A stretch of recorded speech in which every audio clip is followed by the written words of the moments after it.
Hello guys, स्वागत है आपका मेरे यूट्यूब चैनल पर। चलो शुरू करते हैं आगे की कहानी। उसका नाम थॉमस था, लेकिन थॉमस की गुडविल के बावजूद जिम ठंडा ही रहा और तुरंत पूछ लिया कि वो यहाँ क्यों आया है। प्रीस्ट ने पूरी काइंडनेस के साथ जवाब दिया कि उसे क्राउन प्रिंसेस अलेक्जेंडर ने भेजा है, जो अंबर की हालत को लेकर चिंतित थी और चाहती थी कि कोई उससे मिलने आए। ड्यूक को अलेक्जेंडर की ये केयर बिल्कुल पसंद नहीं आई। सच तो ये था कि किसी की भी चिंता उसे अजीब सी लगती थी। अंबर ने खुद को स्ट्रांग दिखाने की कोशिश की और अपनी भावनाएं छुपा ली। डिनर के बाद उसने थॉमस को एक रूम में आराम करने का प्रस्ताव दिया। उसी दिन से प्रीस्ट कुछ समय के लिए पैलेस में रुक गया और हर रूम को ब्लेस करने लगा। अंबर उसके वहां होने के लिए दिल से आभारी थी। भले ही वो बहुत ज्यादा देर तक उसके पास न रहता हो, लेकिन उसकी मौजूदगी उसे बेहतर महसूस कराती थी। हर दिन ठंड बढ़ती जा रही थी और लिंडजी ने सुझाव दिया कि टेलर को बुलाकर डिचेस के मेजरमेंट ले लिए जाएं, ताकि उसके लिए वार्म क्लॉथ बन सके। मेड ने यह भी नोटिस किया कि डिचेस अब पहले से कहीं ज्यादा बेहतर दिखने और महसूस करने लगी है। अंबर ने पास ही बटलर को देखा और उसके साथ कोई और आदमी भी खड़ा था। जब वो उसके पास पहुंची तो दूसरा आदमी जा चुका था और बटलर थोड़ा कंफ्यूज लग रहा था। उसने बताया कि मार्कस लोरेंस की ओर से एक लेटर आया है। ये सुनते ही अंबर का चेहरा उदास हो गया। वो समझ गई कि ये कैसा लेटर होगा। उसके पिता की ओर से और इंस्ट्रक्शंस। उसने अपना हाथ आगे बढ़ाया और बटलर से लेटर मांगा ताकि वो तुरंत उसका रिप्लाई लिख सके। लेकिन बटलर ने कहा कि ये लेटर ड्यूक के नाम एड्रेस किया गया है। ये अंबर के लिए थोड़ा सरप्राइजिंग था। उसका पिता फिर से कोई चाल चल रहा था और उसे जानना जरूरी था कि आखिर क्या। अंबर ने फिर जिद के साथ लेटर की ओर हाथ बढ़ाया और कहा कि वो ये लेटर खुद ड्यूक को देगी। बटलर थोड़ा और असमंजस में पड़ गया। अंबर ने ज्यादा कन्विंसिंग दिखने के लिए खुद को पैलेस की असली होस्टेस की तरह पेश किया और डिमांडिंग टोन में लेटर मांगा। बटलर के पास कोई और विकल्प नहीं था और उसने उसे लेटर दे दिया। लेटर लेते हुए अंबर ने पूछा कि क्या उसे पता है ड्यूक इस समय कहाँ है। बटलर ने बताया कि जिम अपने कंट्री हाउस में है। ये सुनकर अंबर चौंक गई, क्योंकि उसे उस हाउस के बारे में कुछ भी नहीं पता था। कैरेज बुलाकर अंबर सीधे ड्यूक के कंट्री हाउस की ओर निकल पड़ी। रास्ते भर वो सोचती रही कि ड्यूक असल में क्या महसूस करता है, वो उससे सच में क्या चाहता है और वो उससे इतनी बातें क्यों छुपाता है। जब अंबर कंट्री हाउस की ओर जा रही थी, उसी समय जिम ड्यूक इरफान और उसकी बेटी मिसी से बात कर रहा था। ड्यूक इरफान ने जिम को अंबर से डिवोर्स लेने का सुझाव दिया और उससे समझाने की कोशिश की कि उसकी बेटी से शादी करना उसके लिए फायदेमंद होगा। जिम ध्यान से सब सुनता रहा और बीच में कुछ नहीं बोला, ये सोचते हुए कि इरफान असल में उससे क्या चाहता है। इधर अंबर कंट्री हाउस पहुंच चुकी थी और पूरे कॉन्फिडेंस के साथ एंट्रेंस की ओर बढ़ रही थी। रास्ते में वो सोच रही थी कि शायद ये वही जगह है जहां ड्यूक अपने स्टेट अफेयर संभालता है। जैसे ही वो दरवाजे के पास पहुंची, एक तेज लाल बालों वाली महिला बाहर आई। वो दोनों लगभग टकरा गई और बिना एक दूसरे की पहचान जाने एक दूसरे से माफी मांगने लगी। उस स्ट्रेंजर के पास अंबर को एक अजीब सी बेचैनी महसूस हुई। वो जल्दी से ड्यूक को ढूंढना चाहती थी, लेकिन वो लड़की उसे अंदर जाने देने की कोई जल्दी नहीं दिखा रही थी। उसने पूछा कि क्या अंबर ड्यूक की वाइफ है। डिचेज ने उसी असहजता के साथ जवाब दिया कि हाँ, वो ड्यूक की पत्नी है, और मन ही मन सोचा कि क्या उसने इस लड़की को पहले कहीं देखा है। लड़की ने अपना परिचय मिसी ड्यूक इरफान की बेटी के रूप में दिया और कुछ इम्पिडेंस के साथ पूछा कि अंबर यहाँ क्या कर रही है। अंबर को हैरानी हुई कि कोई डिचेस से इस तरह बात कैसे कर सकता है। अपनी सारी इनर स्ट्रेंथ इकट्ठा करके उसने कहा कि ये his majesty the grand Duke का घर है, और उल्टा सवाल किया कि मिसी यहाँ क्या कर रही है। मिसी पीछे हटने वाली नहीं थी। उसी एरोगेंस के साथ उसने जवाब दिया कि वो ड्यूक से मिलने आई है और कुछ इश्यूज डिस्कस करने आई है। उसने साफ कहा कि ड्यूक इस समय उसके पिता के साथ एक इम्पोर्टेंट डिस्कशन में बिजी है और वो अंबर को अंदर नहीं जाने देगी। तानों के साथ मिसी ने यह भी जोड़ दिया कि उसे पता है जिम अपनी शादी तोड़ने के बारे में सोच रहा है। अंबर पूरी तरह स्तब्ध रह गई। वो उस लड़की को जानती तक नहीं थी, फिर भी उसने उसे डिवोर्स के लिए तैयार रहने की सलाह दे दी और यहाँ तक कह दिया कि शायद उसे ड्यूक के लिए कोई रिप्लेसमेंट भी ढूंढ लेना चाहिए। मिसी डिचेस के बहुत करीब आ गई और उसकी आंखों में विजयी अथॉरिटी के साथ देखने लगी। कुछ सेकंड तक अंबर को देखने के बाद वो मुड़ी और पूरे कॉन्फिडेंस के साथ वहां से चली गई। अंबर को मेड की बातें याद आने लगी, ड्यूक के किसी मिस्ट्रेस के होने की अफवाहें। क्या ये लड़की सच में उसकी लवर हो सकती है? ये ख्याल उसे डरा गया और उसने इंस्टिंक्टिवली पेंडेंट को पकड़ लिया। इस अनप्लेजेंट कन्वर्सेशन के बाद अंबर ने फैसला किया कि वो जिम को ढूंढने की कोशिश नहीं करेगी और वापस पैलेस लौट जाएगी। उसी समय ड्यूक इरफान और जिम की बातचीत भी खत्म हो चुकी थी और वो अलग अलग दिशाओं में चले गए।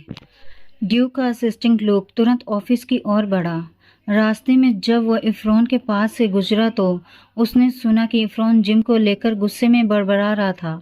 लूक ने नोटिस किया कि ड्यूक इरफान क्लियरली उस डायलॉग से खुश नहीं था जो उसकी हाइनेस के साथ हुआ था, और उसने जिम की ओर उछाले गए वर्ड को जहन में रख लिया, जस्ट इन केस।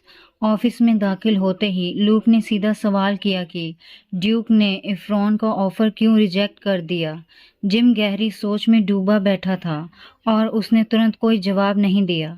1 घंटे पहले ड्यूक इरफान अपनी बेटी मिसी के साथ उससे मिलने आया था। उन्होंने मीटिंग मांगी थी, सपोजिटली किसी बहुत इम्पोर्टेंट मैटर पर। प्रपोजल साफ था, करंट मैरिज डिसॉल्व करके उसकी बेटी से शादी करना।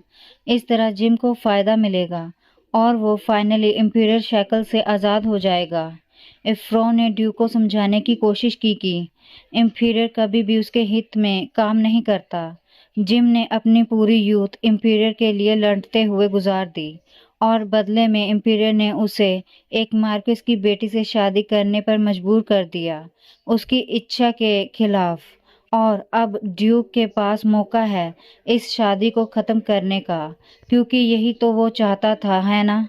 जिम ने सब कुछ सुना, लेकिन अपनी यूजुअल ग्रीन के साथ उसने इरफान से पूछा कि उसने ये अजम्पशन कैसे कर लिया कि वो शादी खत्म करना चाहता है। इरफान ड्यूक की टोन तुरंत नहीं समझ पाया, इसलिए उसने इशारों में कहा कि यहाँ सिर्फ वो लोग हैं, प्रिटेंड करने की ज़रूरत नहीं। उसने ये भी जोड़ा कि उसकी बेटी ने हाल ही में सुना है कि ड्यूक करंट डिचेस से डिवोर्स लेना चाहता है। ये कन्वर्सेशन जिम को इरिटेट करने लगी। उसने मिसी पर अपनी नाराजगी जताते हुए उसकी तुलना एक माउस से की जो हर जगह घुस जाती है। मिसी को ये कंपैरिजन बिल्कुल पसंद नहीं आया, लेकिन इरफान ने इस पर ध्यान नहीं दिया। वो अपनी बेटी की शादी के लिए ड्यूक को हर तरह से इंडल्ज करने को तैयार था। इरफान ने फिर दोहराया कि उसकी बेटी से शादी करना इंपीरियर के शैकल से छुटकारा पाने का एक अच्छा मौका होगा। जिम ने इरफान की बातों का जवाब देना नहीं चाहा, लेकिन इरफान रुका नहीं। उसने सुझाव दिया कि डिचेस पर किसी क्राइम का आरोप लगाया जाए और कोई कॉम्प्रोमाइजिंग मटेरियल ढूंढा जाए। अब जिम सच में थकने लगा था और उसे गुस्सा आने लगा था। ड्यूक इरफान लगातार अपनी फैमिली की तारीफ करता रहा, उसे मार्कस के परिवार से कंपेयर करते हुए। जिम और नहीं सह पाया। कन्वर्सेशन को टायरसम बताते हुए उसने साफ कह दिया कि इरफान बस अपनी बेटी को उस पर थोपने की कोशिश कर रहा है। जिम को समझ नहीं आ रहा था कि उसकी करंट मैरिज और जो उसे ऑफर किया जा रहा है उसमें आखिर फर्क ही क्या है। इरफान ने ड्यूक को डिसवेड करने की कोशिश की, लेकिन उसे ज्यादा सफलता नहीं मिली। जिम को अंबर याद आ गई। उनका ब्रेकफास्ट के दौरान हुआ रीसेंट कॉन्वर्सेशन, जब उसने उससे पूछा था कि वो उसे डिवोर्स कब देगा। उस वक्त वो कितनी इनोसेंट और सैड लग रही थी। एक तरफ हाउस ऑफ इफरॉन से जुड़ना बुरा आइडिया नहीं था, लेकिन फिर भी ड्यूक उसे नहीं चाहता था। और आखिरकार जिम ने अपना डिसीजन सुना दिया। वो अंबर से डिवोर्स नहीं लेने वाला था। उसने इफरॉन और उसकी बेटी से कहा कि वो ऐसे ट्राइफल्स के लिए उसे फिर परेशान न करे। जिम ने लुक की बात कंफर्म कर दी कि उसने इफरॉन का ऑफर ठुकरा दिया है। लुक को ये समझ नहीं आया क्योंकि ये मार्कस को अनॉय करने का अच्छा मौका था, लेकिन जिम किसी को हर्ट नहीं करना चाहता था। उसे इसकी ज़रूरत नहीं थी। असिस्टेंट साफ तौर पर अपने मास्टर में आए बदलाव को समझ नहीं पा रहा था और उसने कुछ सवाल पूछने का फैसला किया। उसने ड्यूक को याद दिलाया कि अंबर एक वाइल्ड मार्क्वेस की बेटी है और कुछ समय पहले ड्यूक खुद भी इस मैरिज को डिसॉल्व करना चाहता था। जिम ने कोई जवाब नहीं दिया। वो बस चुपचाप अपने पेपर में कुछ लिखता रहा। लुक उसे ध्यान से देखता रहा, किसी जवाब की उम्मीद में, लेकिन जिम ने कुछ नहीं कहा। उसने बस इतना कहा कि काफी देर हो चुकी है और वापस चलने का समय है। लूक के पास फॉलो करने के अलावा कोई चॉइस नहीं थी। ड्यूक खुद भी नहीं समझ पा रहा था कि उसके साथ क्या हो रहा है। हाल ही के दिनों में वो अंबर के बारे में बहुत ज्यादा सोचने लगा था। अब भी कॉरिडोर में चलते हुए उसे उसकी इमेज याद आ रही थी। उसके बाल, उसके कांपते होठ, दर्द से भरी आंखें। उसे बार बार वो पल याद आ रहे थे जब वो साथ थे या जब उसने उसे बचाया था। हर बार ड्यूक के दिल में एक अजीब सी कंफ्यूजन और स्ट्रेंज ट्रेंबल उठता था। इसी वजह से उसने फिलहाल इस शादी को ना तोड़ने और अपने उभरे हुए फीलिंग को समझने का फैसला किया। इधर अंबर हालवे में चल रही थी, मिसी और ड्यूक के बारे में कही गई उसकी बातों को याद करती हुई। वो वर्ड्स उसके दिमाग में अटक गए थे और वो उन्हें बार बार दोहरा रही थी। ऐसे मोमेंट में जब उसकी सोल भारी हो जाती है, अंबर ऑटोमेटिकली पेंडेंट को पकड़ लेती है और उसे थोड़ा बेहतर महसूस होता है। कुछ देर बाद ड्यूक पूरे कॉन्फिडेंस के साथ पैलेस कॉरिडोर से गुजरा। सर्वेंट उसे देखते ही झुक गए और बटलर ने अनाउंस किया कि डिनर तैयार है, लेकिन ड्यूक ने किसी पर ध्यान नहीं दिया। वो सीधे अंबर के रूम की ओर जा रहा था। अचानक कमरे का दरवाजा खुला और अंदर वही था जिसे अंबर देखने की उम्मीद नहीं कर रही थी। वो बेड पर बैठी थी और अपनी आंखों पर यकीन नहीं कर पा रही थी। हैरानी से उसने उस आदमी को देखा जो अचानक उसके सामने आ गया था। वो ड्यूक था। जिम उसके पास आया और पूछा कि वो क्या कर रही है। अंबर ने जवाब दिया कि वो बस बैठी थी और उसका इंतजार कर रही थी ताकि उसे कुछ दे सके। उसने उसे लेटर थमा दिया, वही उसके पिता की ओर से आया हुआ। जिम लेटर देखकर चौंक गया, लेकिन जैसे ही उसकी नज़र मार्कस की सील पर पड़ी, उसने सोचा कि इसे खोलने का कोई फायदा नहीं है। उसने अंबर से लेटर लिया और एक पल के लिए सोच में डूब गया। 1 मिनट की खामोशी के बाद उसने उससे पूछा कि क्या उसने डिनर किया है। लड़की ने धीरे से जवाब दिया, नो। तब जिम ने उससे अपने साथ नीचे चलकर डिनर करने का इनविटेशन दिया। डिचेज अपने पति के इस बिहेवियर से हैरान रह गई, क्योंकि उनकी शादी के बाद ये पहली बार था जब उसने उसे डिनर पर बुलाया था।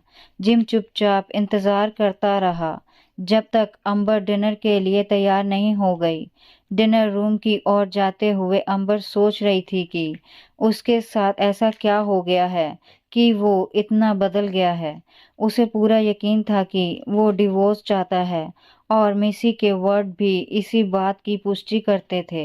लेकिन जो अभी हो रहा था वो उसे समझ नहीं आ रहा था। जिम शान से आगे चल रहा था और अंबर अपनी उदास सोच में डूबी हुई चुपचाप उसके पीछे पीछे चल रही थी।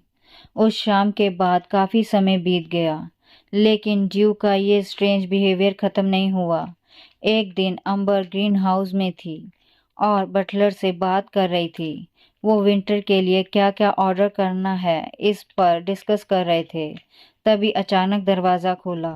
अंबर ने उस फेमिलियर वॉइस की ओर मुड़कर देखा। डोरवे में जिम खड़ा था। वो उसे ढूंढ रहा था और ये देखकर हैरान था कि अंबर ने ग्रीन हाउस को डेकोरेट करने का फैसला किया है। बटलर पास ही खड़ा था। उसके हाथ में ऑर्डर लिस्ट थी। लिस्ट देखकर ड्यूक ने उसे अपने हाथ में लिया और ध्यान से देखने लगा। अंबर ने अपनी पसंदीदा लिली ऑफ द वैली भी लिस्ट में शामिल की थी ताकि इस जगह पर उसका एक निशान रह सके।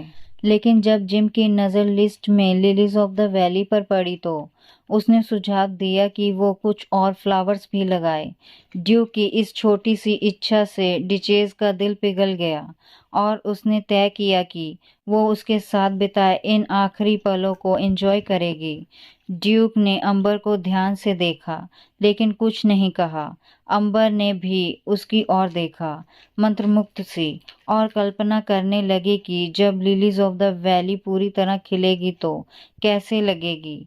जब ड्यूक जाने लगा तो उसने बटलर को आदेश दिया कि पूरे पैलेस में लिलीज ऑफ द वैली के वास रखे जाएं। अंबर फिर से अपने ख्यालों में खो गई। उसने सोचा कि अब उसे कितना बेहतर महसूस हो रहा है और कैसल में सब कुछ कितना अलग सा लगने लगा है। उसे कैपिटल की जिंदगी याद आई, जहाँ इतनी ठंड नहीं होती थी, वहाँ गर्मी थी। अंबर को विंटर बहुत पसंद थी और यहाँ की बर्फ तो उसे और भी अच्छी लगती थी। जिम को ये देखकर हैरानी हुई कि आज लड़की इतनी ज़्यादा बातें कर रही थी। अंबर के अनुसार ये सब स्नोई विंटर की वजह से था। इससे उसका मूड अच्छा हो गया था। ड्यू को ये अजीब लगा कि जमी हुई पानी की बूंदें अंबर पर इतना असर डाल सकती हैं, लेकिन वो कुछ नहीं बोला जो उसका मूड खराब कर दे। अंबर गिरती हुई बर्फ को प्यार से देखती रही। तभी ड्यूक उसकी ओर मुड़ा, उसे सोचते हुए देखा और बात शुरू करने ही वाला था कि अचानक लूक की आवाज़ सुनाई दी जो उसकी ओर तेजी से आ रहा था। असिस्टेंट किसी अर्जेंट न्यूज़ की रिपोर्ट देने की हरी में था। न्यूज़ ये थी कि बॉर्डर पर फिर से मॉन्स्टर दिखाई देने लगे थे और सोल्जर को ड्यूक की मदद चाहिए थी। जिम को थोड़ी उदासी हुई कि उसे अब पैलेस छोड़ना पड़ेगा। अंबर के पास ड्यूक को जाते हुए देखने और ये सोचने के अलावा कोई चॉइस नहीं थी कि वो उससे क्या बात करना चाहता था। वो समझ गई थी कि उनके रिलेशनशिप में कुछ हल्का सा बदलाव आया है, लेकिन क्यों ये उसे नहीं पता था। अचानक ड्यूक थोड़ा रुका, पीछे मुड़ा और अंबर से कहा कि जब वो उसके बिना वॉक पर जाए तो वार्म कपड़े पहनकर जाए। ये वर्ड उसके दिल को गर्म कर गए। लेकिन फिर ड्यूक ने जोर दिया कि अगर वो फिर से ठंड की वजह से बीमार पड़ गई तो उसे एक्स्ट्रा ट्रबल होगा। फिर भी उसकी नज़र में कहीं न कहीं केयर और वार्मथ थी। अंबर को लगा कि वो शायद कुछ और कहेगा, लेकिन उसने कुछ नहीं कहा। इसके बाद ड्यूक और उसका असिस्टेंट चले गए। अंबर उन्हें जाते हुए देखती रही और उसे महसूस हुआ कि वो ड्यूक को ऑलरेडी मिस करने लगी है। ड्यूक के जाने के 2 दिन बीत चुके थे। कोई न्यूज़ नहीं आई थी और लड़की अपने हस्बैंड को लेकर परेशान थी। अंबर लिविंग रूम में बैठकर टी पी रही थी। तभी उसकी मेड लिंजी अंदर आई। लिंजी ने बताया कि डिचेज से मिलने कोई आया है और वो कोई और नहीं, उसका पिता था। अंबर को उसे देखने की उम्मीद बिल्कुल नहीं थी और अंदर ही अंदर उसे लग रहा था कि कुछ अनप्लेजेंट होने वाला है। वो जल्दी जल्दी अपने पिता के पास पहुंची क्योंकि वो जानती थी कि उसे इंतज़ार बिल्कुल पसंद नहीं है। जब वो उस ऑफिस में दाखिल हुई जहां उसका पिता उसका इंतज़ार कर रहा था वो दरवाजे की तरफ पीठ किए खड़ा था। अंबर ने गिल्टी फीलिंग के साथ पूछा कि वो इतनी अचानक क्यों आया है, लेकिन पिता ने बिना कोई जवाब दिए अचानक मुड़कर लड़की के गाल पर जोरदार थप्पड़ मार दिया। ये वार अंबर के लिए पूरी तरह अनएक्सपेक्टेड था, क्योंकि अंबर खुद भी नहीं समझ पा रही थी कि उसने ऐसा क्या किया था जो वो इस सजा की हकदार बनी। जब वो जमीन पर गिरी तो उसका फादर उसके ऊपर खड़ा था, घमंडी सख्ती के साथ। उसका चेहरा गुस्से से बिगड़ा हुआ था। उसने उससे पूछा कि वो यहाँ क्या कर रही है और अभी तक प्रेग्नेंट क्यों नहीं हुई। मार्कस लड़की पर चिल्लाने लगा कि उसने उसके लेटर का जवाब क्यों नहीं दिया और उसकी इतनी हिम्मत कैसी हुई कि उन्हें इग्नोर करे। उसने उसे एक शब्द भी बोलने नहीं दिया। अंबर कुछ कह भी नहीं पा रही थी, क्योंकि उसका पिता उस पर झुका हुआ था। तभी शोर सुनकर बटलर ऑफिस में दाखिल हुआ और पूछा कि क्या सब ठीक है। जैसे ही मार्कस को एहसास हुआ कि उसका बिहेवियर आउटसाइडर देख सकते हैं, वो तुरंत बदल गया। एक नकली दयालु चेहरे के साथ उसने बटलर को बताया कि उसकी बेटी गिर गई थी और शायद अभी भी वीक है। उसने अंबर की ओर हाथ बढ़ाया, जैसे उसे उठाने में मदद कर रहा हो। जब उसने बेटी को उठाया तो उसे अपने करीब खींच लिया और कहा कि वो बहुत पतली है, इसलिए इसमें कोई हैरानी नहीं है कि ड्यूक उसे चीट कर रहा है। और ये सब उसने इस तरह कहा कि बटलर को किसी तरह का शक न हो। फिर उसने नकली पैटर्नल कंसर्न दिखाते हुए पूछा कि वो ठीक से खा रही है, लेकिन बटलर उसे अंबर से इस तरह बात करने से रोक रहा था और उसने कहा कि डिचेस के लिए टी बनानी चाहिए ताकि वो वार्म हो सके। बटलर टी बनाने चला गया और मार्कस अब भी अपनी बेटी के कंधों को कसकर पकड़े हुए था। जैसे ही वो फिर से अलोन हुए, उसका असली चेहरा वापस आ गया। उसने अंबर को बेरहमी से सोफे की ओर घसीटा। उसने उसे इतनी जोर से सोफे पर झटका कि उसका हाथ पीछे टकरा गया। वो उसकी डिसोबीडियंस पर चिल्लाने लगा और उस पर आरोप लगाने लगा कि उसने ड्यूक को किसी दूसरी फैमिली से मिलने दिया। अंबर अब अपने आंसू रोक नहीं पा रही थी और ताकि उसका फादर उसका दर्द न देखे, उसने सिर झुका लिया। मार्कस चिल्लाया कि ड्यूक उससे मिलने आया था ताकि उससे शादी तोड़ सके। लड़की ने जवाब दिया कि उसे उनकी मीटिंग के बारे में पता है और ये सुनकर उसका फादर और ज्यादा भड़क गया। उसने अंबर को छाती से पकड़ लिया। वो लगातार इंसल्ट बरसाता रहा और फिर से उसके चेहरे पर मारा। अंबर वापस सोफे पर गिर गई। फादर ने उसे याद दिलाया कि अगर ड्यूक ने उसे छोड़ दिया तो वो अब उसकी बेटी नहीं रहेगी, लेकिन अंबर को अब परवाह नहीं थी। उसने बस इतना कहा कि वो जो चाहे कर सकता है। ये सुनकर मार्कस का चेहरा गुस्से से बैंगनी पड़ गया। लड़की बस यही चाहती थी कि वो आदमी यहाँ से चला जाए और उसे अकेले छोड़ दे। मार्कस ने खुद के माथे पर हाथ मारा और कहा कि उसे बस उसकी बात माननी चाहिए थी तो सब ठीक हो जाता। एक बार फिर उसने कहा कि उसे ड्यूक से प्रेग्नेंट होना ही होगा ताकि ये शादी बच सके, लेकिन अंबर ने साफ जवाब दिया कि वो अपनी और ड्यूक की मर्जी के खिलाफ कोई बच्चा नहीं करेगी। अपनी बेटी की इस बात ने मार्कस को पागल कर दिया और उसने फिर से उसके चेहरे पर मारा। अंबर के चेहरे पर अब गहरी और दर्दनाक चोट थी।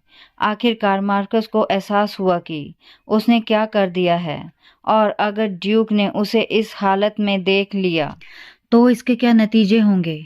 आखिर वो भी एक आदमी है और अंबर उसे आसानी से सेड्यूस कर सकती है। फादर को इस बात से कोई फर्क नहीं पड़ता था कि वो ये खुद से करे या किसी एफ्रोडिसिक की मदद से। अंबर दुख से इतनी भर चुकी थी कि उसके पास जवाब देने की ताकत नहीं थी। वो बस यही सोच रही थी कि इस आदमी के साथ एक ही ब्लड शेयर करना कितनी शर्म की बात है। जब उसका फादर चला गया तो मेड ऑफिस में आई और अंबर का चेहरा देखकर सचमुच डर गई। लिंडजी हमेशा डिचेस के साथ बहुत दयालु रही थी और यही बात अंबर को सबसे ज्यादा अनकंफर्टेबल लगती थी। मेड तुरंत उसके पास दौड़ी और उसके चेहरे की चोट को देखने लगी। पूरी तरह घबराकर वो कहने लगी कि जल्दी से कुछ कोल्ड अप्लाई करना होगा। दुख को संभालने के लिए अंबर ने ड्रॉअर से वो पेंडेंट निकाला जो प्रीस्ट ने उसे दिया था। जैसे ही उसने उसे अपने हाथों में लिया, उसे प्रीस्ट का सवाल याद आया, क्या तुम अब खुश हो? उसे बेहद उदासी महसूस हुई और एक छोटी सी टीयर उसके गाल से बह निकली, जिसे वो रोक नहीं पाई। पेंडेंट को अपने सीने से लगाकर उसने सोचा कि क्या वो कभी सच में खुश रही थी, और उसी पल उसे जवाब मिल गया कि उसे आखिरकार खुश होने के लिए क्या करना होगा। कुछ देर बाद ड्यूक तेजी से पैलेस की ओर जा रहा था। बॉर्डर पर ऑर्डर बहाल करने में वो व्यस्त था और इसमें उसे उम्मीद से ज्यादा दिन लग गए थे। पैलेस की ओर जाते हुए उसने अंबर को देखा, जो सिर्फ एक ड्रेस और कंधे पर डाले हुए स्कार्फ में बाहर खड़ी थी। उसे देखते ही उसके मन में आया कि ये लड़की कितनी वेवर्ड है। वो फिर से बीमार पड़ जाएगी और फिर उसे ही उसकी प्रॉब्लम डील करनी पड़ेगी। ड्यूक ने अपनी पत्नी को आवाज दी और अंबर उसकी आवाज की ओर मुड़ी। पहले तो वो उससे पूछना चाहता था कि वो बिना ठीक से कपड़े पहने बाहर क्यों आई है, लेकिन जैसे ही उसकी नज़र उसके चेहरे पर लगी बैंडेज पर पड़ी, वो तुरंत टेंस हो गया। वो उसके करीब आया और उसके चेहरे की चोट वाली जगह को अपने हाथ से छुआ और पूछा कि उसे ये चोट कैसे लगी। अंबर नहीं चाहती थी कि वो उसे छुए और उसने ड्यूक का हाथ हटा दिया। जिम को समझ नहीं आया कि उसने ऐसा क्यों किया। वो कुछ पूछना ही चाहता था कि लड़की ने उसे बीच में ही रोक दिया। अंबर ने डिवोर्स की बात शुरू कर दी। उसने उससे पूछा कि वो ये कब करने वाला है, क्योंकि यही उसके फादर की अब्यूज को रोकने का सबसे पक्का तरीका है। जिम को हैरानी हुई कि उसने फिर से यही टॉपिक उठा दिया। उसके बाद अंबर ने सीधे सीधे उससे रिक्वेस्ट की कि वो अभी और इसी वक्त शादी खत्म कर दे।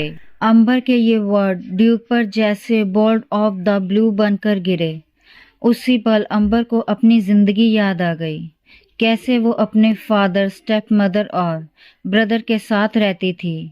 वो हमेशा चाहती थी कि कोई उससे प्यार करे, उसे नोटिस करे, लेकिन उस घर में किसी को उसकी परवाह नहीं थी। और फिर एक दिन वो आया, प्रिंस, वो उसकी जिंदगी में आया, उसे अपने साथ ले गया और उसे एक बेहतर जिंदगी की उम्मीद दी। उन्होंने शादी कर ली और जैसे फेरी टेल में होता है, हैप्पीली एवर आफ्टर जीने लगे। लेकिन अफसोस, वो सब सिर्फ एक फेरी टेल था। असल जिंदगी में सब कुछ अलग था। ना हस्बैंड का प्यार, ना पेरेंट्स की केयर। जब ड्यूक पैलेस से दूर था, उन दिनों में अंबर ने अपने फ्यूचर के लिए एक प्लान बना लिया था। उसने समझ लिया था कि जितना ज़्यादा समय वो उसके पास रहती है, उतनी ही ज़्यादा उसकी फीलिंग्स मजबूत होती जाती हैं।